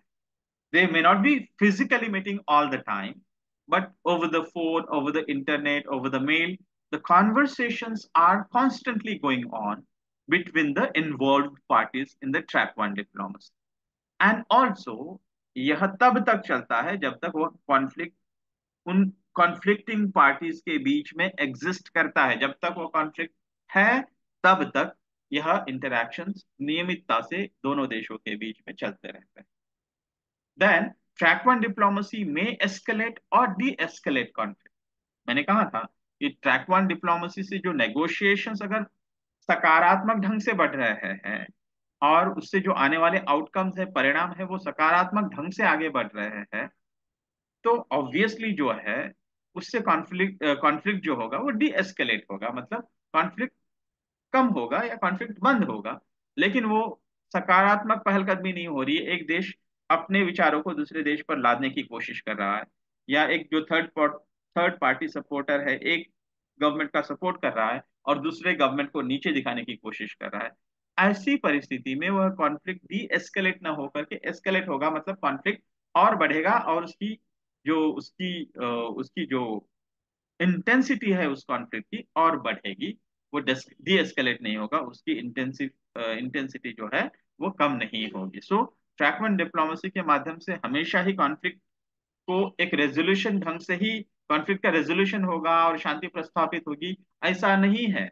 अगर वह निगोशिएशन सकारात्मक ढंग से आगे नहीं अगर बढ़ रहे हैं, द कॉन्फ्लिक्ट में अगेन बी रीस्टार्टेड, उसकी इंटेंसिटी बढ़ सकती है, उसको एस्केलेट किए, वो कॉन्फ्लिक्ट एस्केलेट हो सकता है। Governments may try to prevent conflict, resolve them, and support reconstruction and reconciliation activities. So, ये हो सकता है कि जनरली जो दो कॉन्फ्लिक्टिंग पार्टीज है, अगर बहुत बड़ा देश है तो वो बहुत ज्यादा अकोमोडेटिव है, तो वह कॉन्फ्लिक्ट को रिजॉल्व करने के बाद वो जिस देश के साथ वो कॉन्फ्लिक्ट कर रहा था उसको वहां पे रिकंस्ट्रक्शन एक्टिविटीज को बढ़ावा दे सकता है, हेल्प कर सकता है, या जो भी शिकवे गिले है, जो ग्रीवांसेस है, उसको रिकंसिलिएट करते हुए एक सकारात्मक शांति की भावना का निर्माण किया जा सकता है। लेकिन जनरली ये कॉन्फ्लिक्टिंग जो डायरेक्ट पार्टीज है वह नहीं करेंगे, जो सपोर्टिव पार्टीज है या इंटर गवर्नमेंटल ऑर्गेनाइजेशंस है या जो देश जो बड़े देश है, जिनके हित है कि वो कॉन्फ्लिक्ट रुक जाए, क्योंकि उनके इंटरनेशनल पॉलिटिकल कंसिडरेशंस जो है अंतरराष्ट्रीय राजनीति में, उनके हित जो है, उन हितों को बढ़ावा देने के लिए वह कॉन्फ्लिक्ट रुकना जब आवश्यक होता है, ऐसा जब लगता है, तो जैसे यूनाइटेड स्टेट्स जो अमेरिका है, यूनाइटेड स्टेट्स ऑफ अमेरिका, उसने अनेक देशों के बीच में जो कॉन्फ्लिक्ट्स है उनको उनको रिजॉल्व करने में मीडिएशन की प्रोसेस या थर्ड पार्टी के रूप में सतत सहभागिता दर्शाई है, उन कॉन्फ्लिक्ट को रोकने की कोशिश की है और मदद करने की कोशिश की है। उसके दो पहलू है। एक तो कि जो बड़ा देश है या थर्ड पार्टी जो है, उस ट्रैक वन डिप्लोमेसी में जो पार्टिसिपेट कर रहा है, वह देश जो है, हो सकता है कि उसको एक तो जैसे अमेरिका हुआ, उसको हम इंटरनेशनल पॉलिटिक्स में एक प्राइमरी हेजिमॉन, एक महत्वपूर्ण देश इसलिए मानते हैं, उसका नेतृत्व का स्वीकार इसलिए करते हैं क्योंकि वह अपनी पॉलिटिकल पावर का इस्तेमाल करते हुए विश्व के कॉन्फ्लिक्ट्स को रोकने में भी अपनी भूमिका निभाने की कोशिश करता है। हमेशा सफल नहीं होता है, लेकिन करता है। सिमिलरली अमेरिका के अपने हित भी जुड़े होते हैं उन रीजन्स में, जैसे अभी इसराइल और हमास मतलब पैलेस्टाइन के बीच में जो कॉन्फ्लिक्ट चल रहा है, उस कॉन्फ्लिक्ट को डी एस्केलेट करने के लिए, या मतलब उसकी इंटेंसिटी, उसकी तीव्रता कम करने के लिए, और ये दोनों जो कॉन्फ्लिक्टिंग ग्रुप्स है, कॉन्फ्लिक्टिंग स्टेट्स है, इनके बीच में शांति प्रस्थापित हो, इस दिशा से अमेरिका कोशिश कर रहा है। क्योंकि अमेरिका का दूसरा प्रॉब्लम ये है कि अगर ये कॉन्फ्लिक्ट बढ़ता रहे और ये कॉन्फ्लिक्ट अन्य देश भी उसमें अगर शामिल हो जाए, जैसे ईरान अगर शामिल हो जाए, और आसपास के समझो इजिप्ट वगैरह इस प्रकार के देश भी जो है पैलेस्टाइन के और से वो उस कॉन्फ्लिक्ट में अगर हिस्सा ले, तो इसराइल की मुसीबतें बढ़ेगी। अब इसराइल की जब मुसीबतें बढ़ेगी, तो यूनाइटेड स्टेट्स ऑफ अमेरिका को इसराइल की ओर से उस कॉन्फ्लिक्ट में पार्टिसिपेट करना पड़ेगा, मतलब इसराइल की मदद करनी पड़ेगी मिलिटरीली और वेपन के हिसाब से भी। तो उससे क्या होगा कि अमेरिका की तो इकोनॉमी की तो एक नुकसान ही होगा। तो इन यह इसलिए ये जो परसिस्टिंग कॉन्फ्लिक्ट है दोनों देशों के बीच में, या फिर इसराइल और हमास के बीच में अभी जो कॉन्फ्लिक्ट चल रहा है, वो अमेरिका के हित में नहीं, इसलिए वो कोशिश करता है कि इस कॉन्फ्लिक्ट को प्रिवेंट करना है।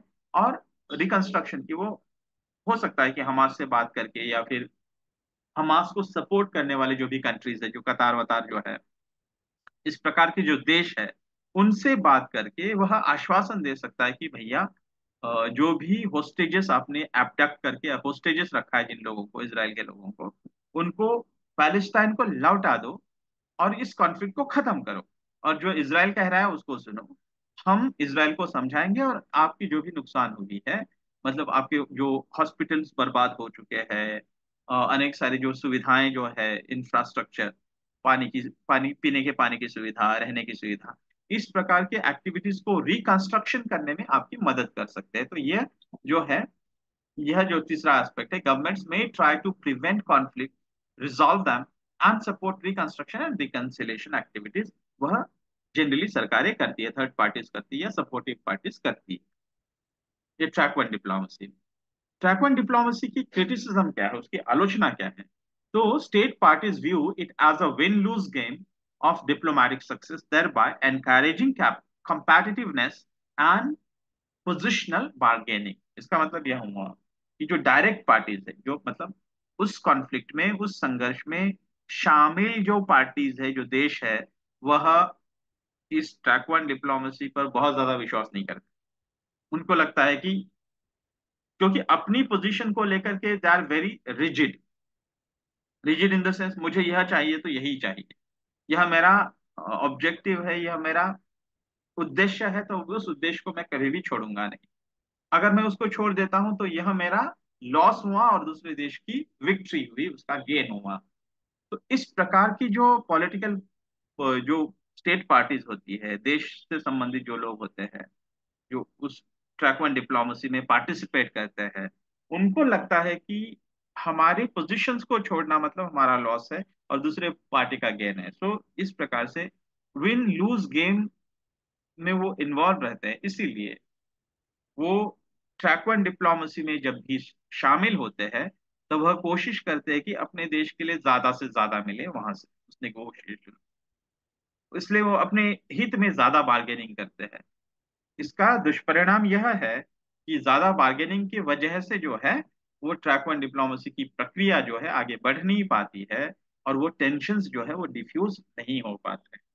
Then track one diplomacy is not always, ये दूसरी क्रिटिसिज्म है, उसकी दूसरी आलोचना है, track one diplomacy is not always easily applied for successful conflict resolution between states, but locally it can be useful.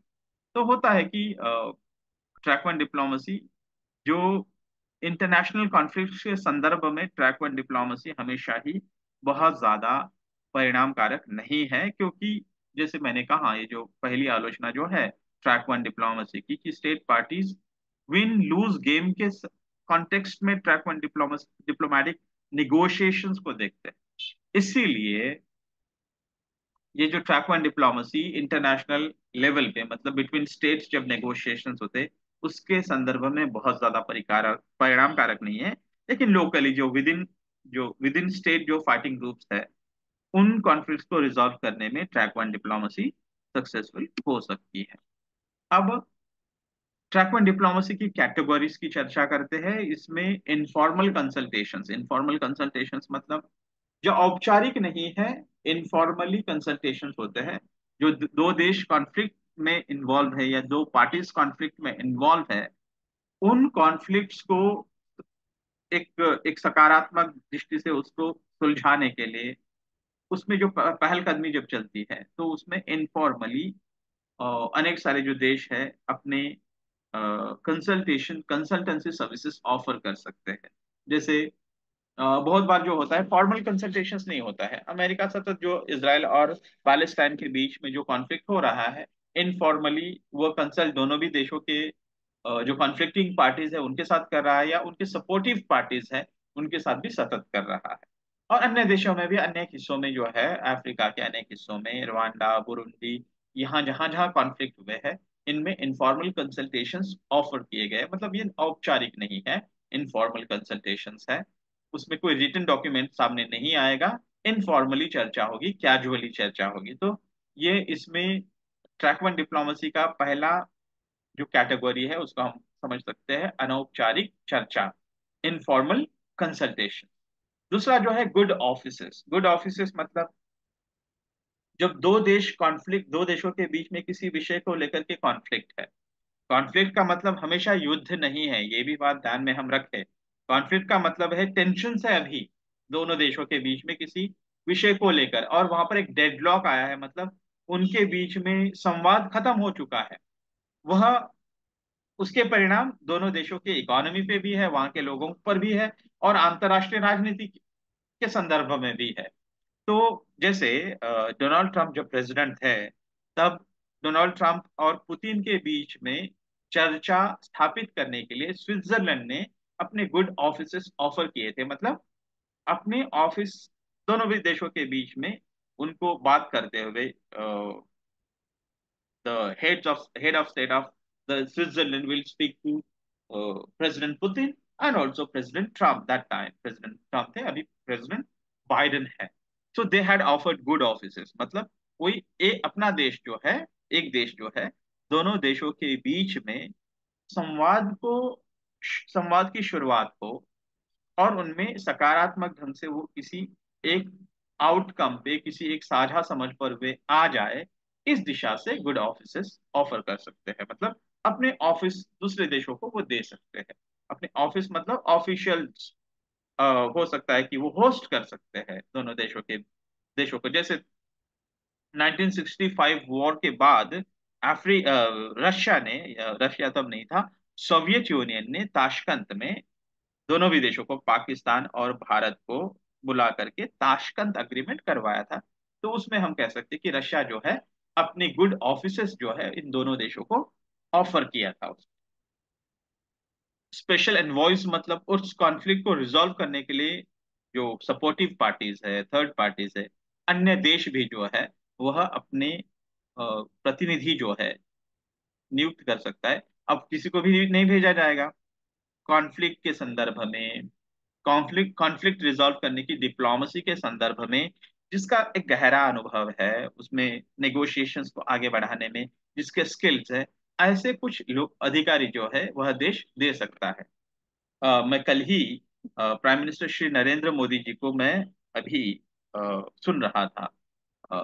He was being interviewed bye Arnab Goswami. Arnab Goswami को उन्होंने interview दिया, और उसमें उन्होंने कहा था कि ये जो इसराइल और पैलेस्टाइन, मतलब इसराइल और हमास के बीच में जो युद्ध चल रहा है गाजा स्ट्रिप में, गाजा पट्टी में, तो रमजान के महीने में प्रधानमंत्री श्री नरेंद्र मोदी जी ने अपने कुछ गिने चुने अधिकारियों को भेज करके पैलेस्टाइन में भेजा था, और उन्होंने कहा था कि ये रमजान का पवित्र महीना है, आप जो है अभी वहां पर ज्यादा बॉम्बिंग ना करें, और वहां के लोगों में एक थोड़ा सा शांति रहे, वो सही ढंग से अपनी प्रेयर्स ऑफर कर सके, इस दिशा से आप एक वातावरण की निर्मित हो, कोशिश करें। इस प्रकार से जो स्पेशल एनवॉयज, मतलब अपने विशेष प्रतिनिधि भी अपॉइंट किए जा सकते हैं, वो ऑफिशियली होते हैं ट्रैक वन डिप्लोमेसी के कॉन्टेक्स्ट। मेडिएशन और नेगोशिएशंस, मेडिएशन में क्या अंतर है? तो मेडिएशन में जो कॉन्फ्लिक्ट में सम्मिलित जो देश है, the parties, the states which are directly involve in the conflict, उन देशों के बीच में मेडिएशन होता, नेगोशिएशंस होते हैं। मेडिएशन का मतलब कोई अन्य देश जो है, जो कॉन्फ्लिक्ट, अगेन लिटिल कंफ्यूजन, आप कंफ्यूज हो सकते हैं, इसलिए let me tell you what is what I was telling, कि मेडिएशन जो है, मेडिएट मतलब कोई मध्यस्थ है, दो देश कॉन्फ्लिक्ट में इन्वॉल्व है, अब उन देशों को कॉन्फ्लिक्ट को रिजॉल्व करना है, उन देशों को मिलकर के, और कोई देश जो है उनके बीच में मध्यस्थता कर रहा है उस चर्चा को आगे बढ़ाने के लिए, उसको मेडिएशन कहते हैं। नेगोशिएशन मतलब जो देश डायरेक्टली उस कॉन्फ्लिक्ट में इन्वॉल्व है, वही आमने सामने टेबल पर बैठे हैं और वो चर्चा कर रहे हैं, तुम्हें, तुम्हारी यह पोजीशन है, हमारी यह पोजीशन है, लेट्स कम टुगेदर, दो दो कदम तुम चलो, दो कदम हम चलते हैं, एक आउटकम्स हम निकालते हैं, कुछ साझा समझ बना लेते हैं जो दोनों को भी स्वीकार्य होगी। तो इस प्रकार के जो नेगोशिएशन दोनों के देश, नेगोशिएशन मतलब चर्चा, उसमें विमर्श, और उसके बाद में उसको कहेंगे हम कि sharing of the thought, sharing of the position, and coming to common grounds, ये नेगोशिएशन होता है। Negotiations take place between the directly involved conflicting parties, and mediation is something which is done by third party between the between the conflicting party. तो ये difference है mediation and negotiation. Then international condemnation. International condemnation मतलब जैसे Russia के संदर्भ में आप देखो, what happened कि सारे यूरोपियन यूनियन के देश, अफ्रीकन यूनियन में भी, अफ्रीका भी, अफ्रीका के भी कुछ देशों ने, and America, United states of America, Canada, और यूनाइटेड स्टेट्स के जितने देश हैं, वो सारे देशों ने धिक्कार किया रशिया का। तो यह, that is also track one diplomacy का पार्ट हो सकता है, कि इंटरनेशनल कंडेमनेशन की। अच्छा, दूसरी बात यह भी हो सकती है कि ट्रैक वन डिप्लोमेसी में दो देश सम्मिलित है, मैंने कहा था ट्रैक वन डिप्लोमेसी के माध्यम से एक तो कॉन्फ्लिक्ट डी एस्केलेट हो सकता है, या फिर एस्केलेट भी हो सकता है, फर्दर एस्केलेट हो सकता है, मतलब टेंशन कम हो सकती है, शांति प्रस्थापित हो सकती है, या फिर शांति और भंग होकर के, और टेंशन दो देशों के बीच में, और कॉन्फ्लिक्ट दो देशों के बीच में बढ़ सकता है। अब तब बढ़ सकता है कि एक देश एक अपना अड़ियल रवैया अपनाए हुए है, और किसी भी बात को स्वीकारने के लिए बिल्कुल तैयार नहीं है, कोई भी कॉन्फ्लिक्टिंग पार्टी की पोजीशन को एडजस्ट एडजस्ट करने के लिए तैयार नहीं है। ऐसी परिस्थिति में जो सपोर्टिव पार्टीज है, या जो थर्ड पार्टी है, या अन्य देश भी जो है उसका धिक्कार कर सकते हैं, कंडेम कर सकते हैं। मैं कंडेम करता हूं कहते हैं ना, तो that is how it is. तो इंटरनेशनल कंडेमनेशंस भी अ, भेजे जा सकते हैं उन देशों को। फैक्ट फाइंडिंग मिशन मतलब जो दो देश है, कोई भी कहेगा कि मैं तो फॉल्ट में नहीं हूँ, कोई भी ये नहीं कहेगा कि I am at fault but I am still fighting the war, और I am still involve in the conflict, ऐसा तो नहीं कहेगा। तो फैक्ट फाइंडिंग मिशंस जो थर्ड पार्टीज होती है, इंटर गवर्नमेंटल ऑर्गेनाइजेशंस हो सकती है, या बड़े देश हो सकते हैं जो रिस्पॉन्सिबल स्टेट्स होते हैं, वह फैक्ट फाइंडिंग मिशंस भेज करके कौन किसका, किसकी गलती है, who is at fault, that can be established, and then एक प्रकार का प्रेशर बना करके जो फॉल्ट में है पार्टी, उसको नेगोशिएटिंग टेबल पे लाने के लिए प्रयास किए जा सकते हैं। That is again a part of the track one diplomacy. Then diplomatic and economic sanction, जिसको हमने कहा कि डिप्लोमेटिक सैंक्शंस लगाए जा सकते हैं, इकोनॉमिक सैंक्शंस लगाए जा सकते हैं। सिर्फ वो कॉन्फ्लिक्टिंग पार्टीज ही डिप्लोमेटिक सैंक्शंस नहीं लगाते। अगर एक देश अपना अड़ियल रवैया अपनाए हुए है, सुनना ही नहीं चाहता है, तो यूनाइटेड नेशंस, रीजनल ऑर्गेनाइजेशन जिसकी चर्चा मैंने की थी, यूरोपियन यूनियन हुआ या फिर अफ्रीकन यूनियन या organization of American states, ASEAN, Arabic league, OIC, इस प्रकार के जो ऑर्गेनाइजेशन ऑफ इस्लामिक कंट्रीज, इस प्रकार की जो देश है, वह भी देश जो है इकोनॉमिक सैंक्शंस मतलब आर्थिक प्रतिबंध और उनके साथ सारे राजनयिक संबंध खत्म करने की बात वो आगे बढ़ा सकते हैं। नाउ इस ट्रैक वन डिप्लोमेसी में parties to the track one diplomacy कौन कौन उसमें पार्टीज हो सकते हैं, जिसकी हमने चर्चा की थी। नेगोशिएटिंग पार्टीज, जिसको डायरेक्ट पार्टीज मतलब जो डायरेक्टली कॉन्फ्लिक्ट में सम्मिलित है, शामिल है, वह पार्टीज। तो नेगोशिएटिंग पार्टीज और the direct parties who have direct interest in the resolution of the conflict. For example, in the conflict between Russia and Chechnya, Russia can be seen as the direct party, or Chechnya also can be seen as the direct party. तो ये direct party जो directly conflict में involved लोग। The second aspect is the supportive parties. So states may involve their diplomats in conflict in order to create symmetry or asymmetry in the negotiation process. इसका मतलब यह हुआ कि जो supportive parties है, समझो, again let's take the example of Russia and Ukraine, और इनके बीच में समझो एक प्रोसेस, एक नेगोशिएशन की प्रोसेस आगे बढ़ी ट्रैक वन डिप्लोमेसी के माध्यम से। कुछ सपोर्टिंग स्टेट्स है समझो, क्योंकि रशिया की पोजीशन को चाइना जो सपोर्ट कर रहा है, तो फॉर एग्जाम्पल है, इसकी वास्तविकता नहीं है, ऐसा होने की कोई संभावना नहीं है, चाइना सपोर्ट कर रहा है। या फॉर एग्जाम्पल भारत जो है कल जाकर के रशिया का सपोर्ट करने सपोर्टिंग पार्टी है। नेगोशिएशन जब आगे बढ़ेंगे यूक्रेन और रशिया के बीच में, तो भारत रशिया का सपोर्ट करता है, रशिया के साइड से उतरता है, और यूक्रेन के साइड से अमेरिका और यूरोपियन यूनियन के कुछ देश उतरते हैं।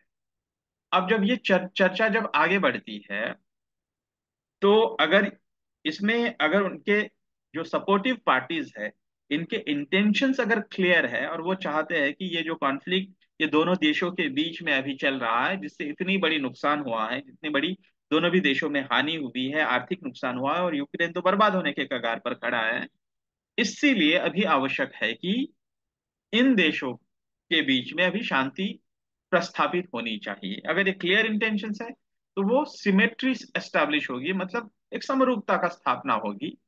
उससे क्या होगा कि ये जो दोनों देशों के बीच में कॉन्फ्लिक्ट है, उनको लगेगा कि जो चर्चा आगे बढ़ रही है वो सकारात्मक ढंग से आगे बढ़ रही है, इसीलिए कॉन्फ्लिक्ट जो है अब जो है एक सिमेट्री आ जाएगी।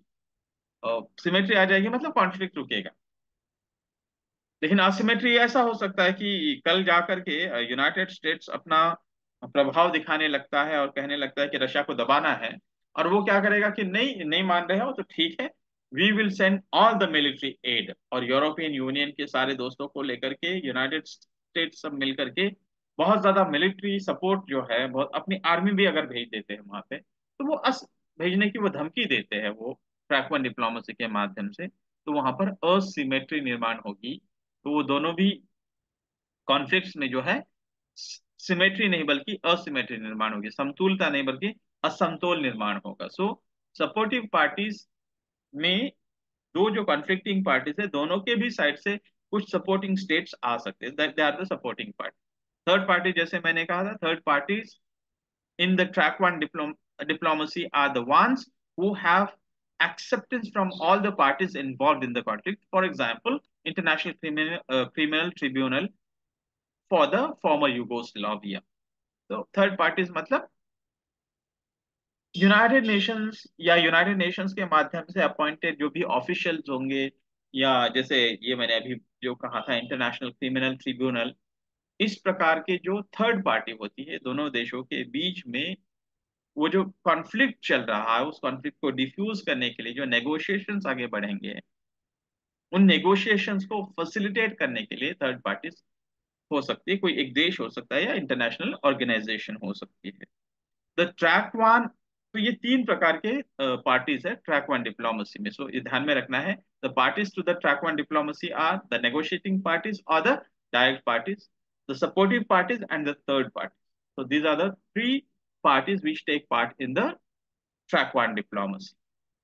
The next, the track one, uh, in the track one diplomacy, third party's role is to aid in the resolution of stalemate and attainment of the peace settlement. इसकी चर्चा हमने की थी अभी कि ये जो थर्ड पार्टी की भूमिका क्या हो सकती है ट्रैक वन डिप्लोमेसी में।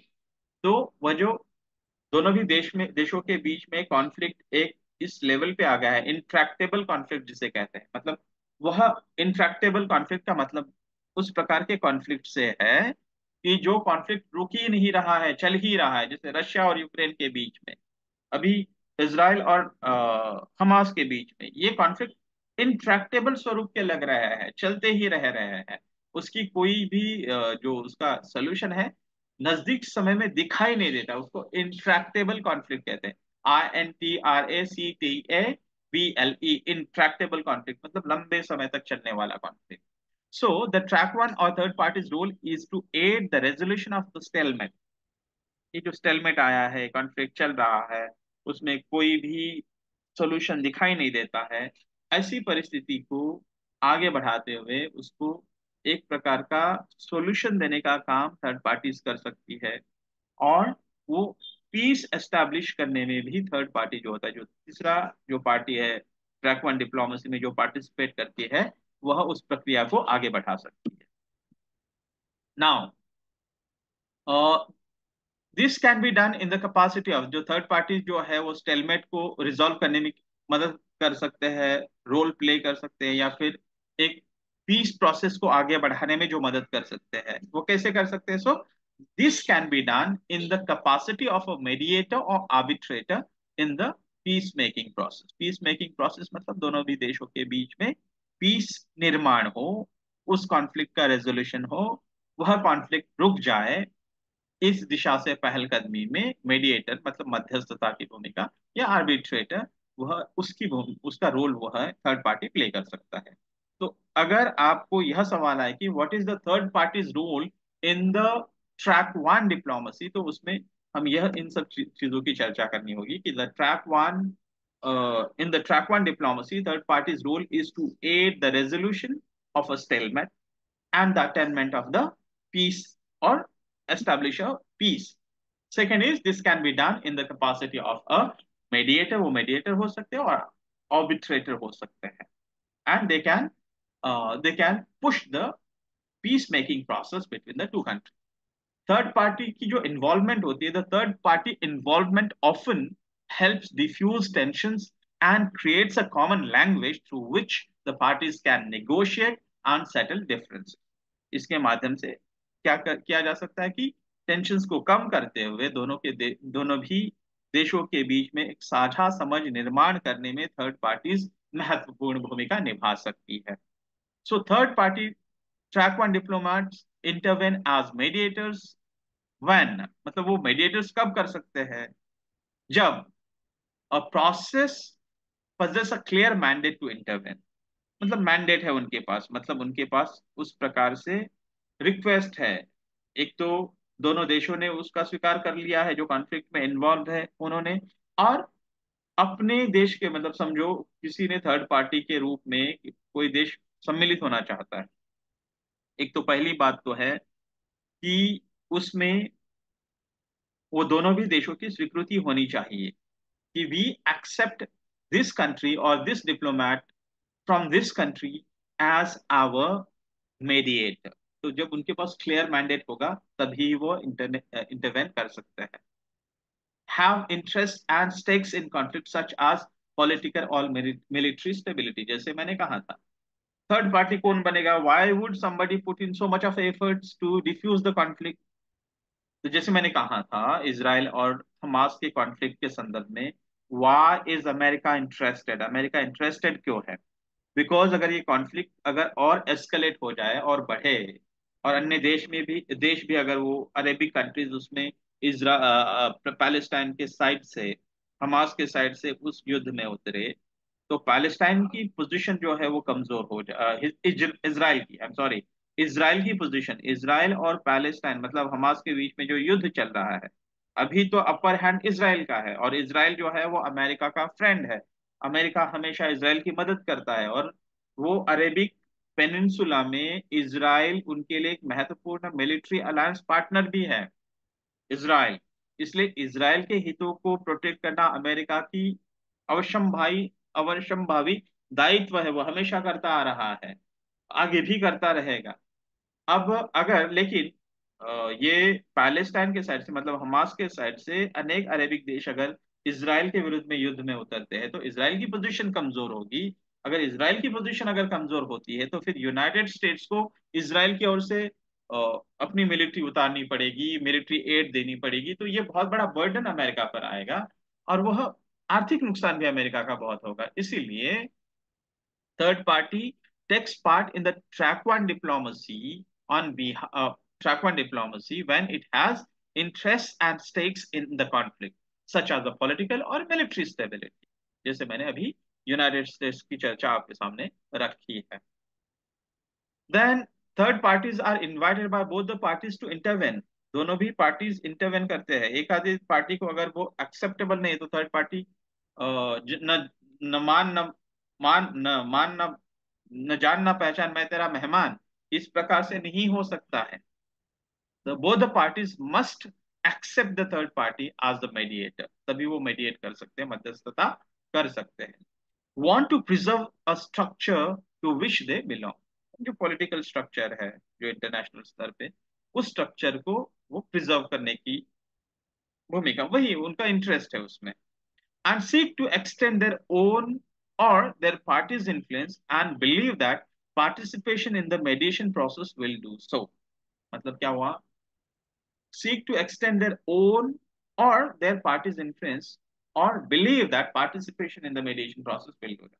मतलब जिस देश की ओर से वो थर्ड पार्टी के स्वरूप में मीडिएट करने के लिए जा रहे हैं, कभी कभी ऐसा भी होता है कि जिस देश को वो सपोर्ट कर रहे हैं, उस देश की इन्फ्लुएंस है या उस देश के हितों को वो इस मेडिएशन के माध्यम से बढ़ावा दे सकते हैं, ऐसा जब लगता है तभी वो थर्ड पार्टीज मेडिएट करते हैं। तो what is the role of third party in track one diplomacy, ऐसा अगर ट्रैक वन डिप्लोमेसी में थर्ड पार्टी का थर्ड पार्टी की भूमिका क्या है, अगर ऐसा सवाल आता है, तो उसका यह जवाब रहेगा। With this, we have come to an end to this discussion on track one diplomacy। We will also discuss the track two diplomacy and the track three diplomacy in subsequent video lectures। Thank you for listening. Again, I request you to subscribe to my YouTube channel and also press the bell icon so that you will get the notifications whenever I will upload a video on some international relations। Thank you so much.